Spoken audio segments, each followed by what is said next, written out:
በስመ አብ ወወልድ ወመንፈስ ቅዱስ አሐዱ አምላክ አሜን።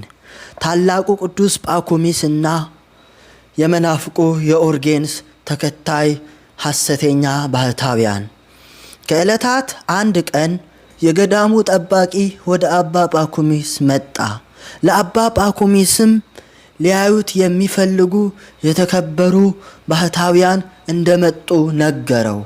አባ ጳኩሚስም የበሩን ጠባቂ ሄደህ ወደ እኔ ባህታውያኑን አስገባቸው አለው።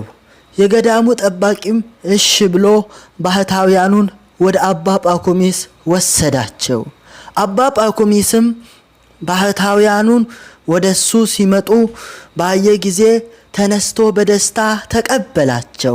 መንፈሳዊ ሰላምታንም ሰጣቸው። መንፈሳዊ ሰላምታንም ከተለዋወጡ በኋላ አባ ጳኩሚስ ባህታውያኑን ይዞ የመነኮሳቱን መኖሪያ በዓትና ሙሉ ገዳሙን አስጎበኛቸው።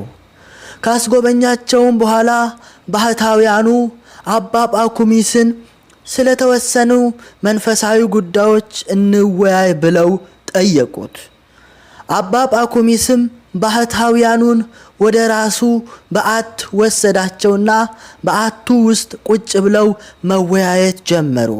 በጣም አስቸጋሪ ከአእምሮ በላይ በሆኑ ምስጢራዊ ጉዳዮች ዙሪያ የሞቀና የጦፈ ውይይት እንደጀመሩ አባ ጳኩሚስም መጥፎ መዓዛ ወደሱ ሲመጣ አስተዋለ።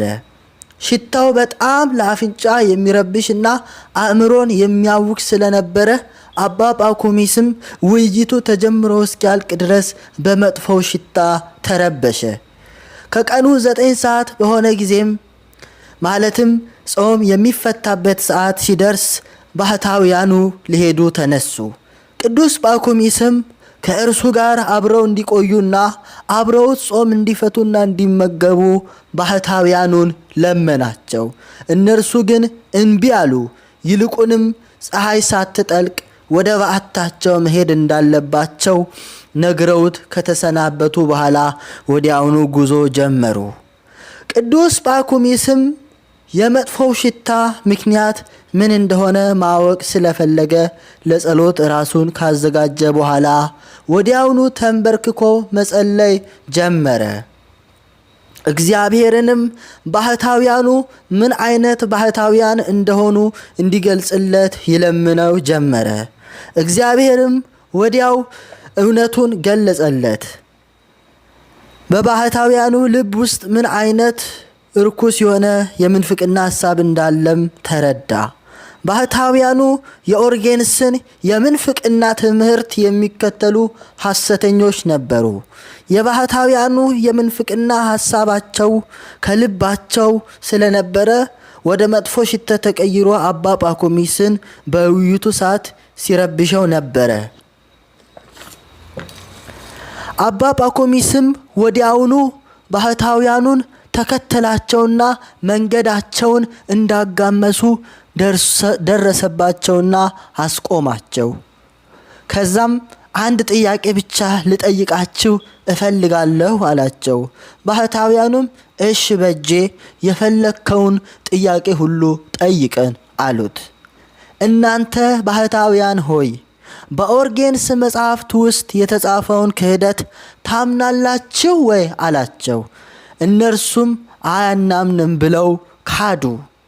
ከዛም ቅዱስ ጳኩሚስ እንዲህ ብሎ አወጀባቸው። በእግዚአብሔር ፊት እንዲህ እላችኋለሁ፣ ማንም የኦርጌንስን መጽሐፍ ያነበበና በኦርጌንስ የተሳሳተ ሐሳብ የተስማማ ሁሉ ወደ ጥልቁ ገሃነም ይወረወራል። የመጨረሻ ርስቱም ጥልቅ ጨለማ ባለበት ትሉ በማያንቀላፋ ለቅሶና ጥርስ ማፏጨት ያለበት ገሃነም ይሆናል። ገሃነመ እሳት የሚባለውም የኃጢአተኞች ነፍሳት የሚሰቃዩበትና ዘላለማዊ ቅጣትን የሚቀበሉበት ቦታ ነው። አሁንስ ገባችሁ ወይ? እኔ እኮ ለእናንተ ነፍስ ስለተጨነቅኩ ነው እግዚአብሔር ያስታወቀኝን እውነት የነገርኋችሁ። ስለዚህ እኔ አሁን ነፃ ሆኛለሁ። እውነቱን አምናችሁ ምንፍቅናችሁን ካላቆማችሁና ከእውነት የምትሸሹ ከሆነ ትክክለኛውን ነገር የምትንቁም ከሆነ ምን እንደሚደርስባችሁ ከአሁኑኑ እወቁ።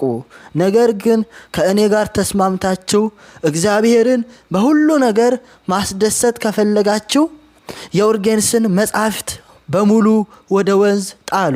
ያለበለዚያ እናንተና የኦርጌንስ መጻሕፍት አብራችሁ በመጨረሻው ዘመን ወደ ገሃነመ እሳት ትጣላላችሁ። ባህታውያኑም ይህን ሲሰሙ ንስሐ ገቡና የኦርጌንስን ምንፍቅና ክደው ወደ ቅድስት ቤተ ክርስቲያን አንድነት ተቀላቀሉ። ወስብሐት ለእግዚአብሔር ወለወላዲቱ ድንግል ወለመስቀሉ ክብር። ይቆየን።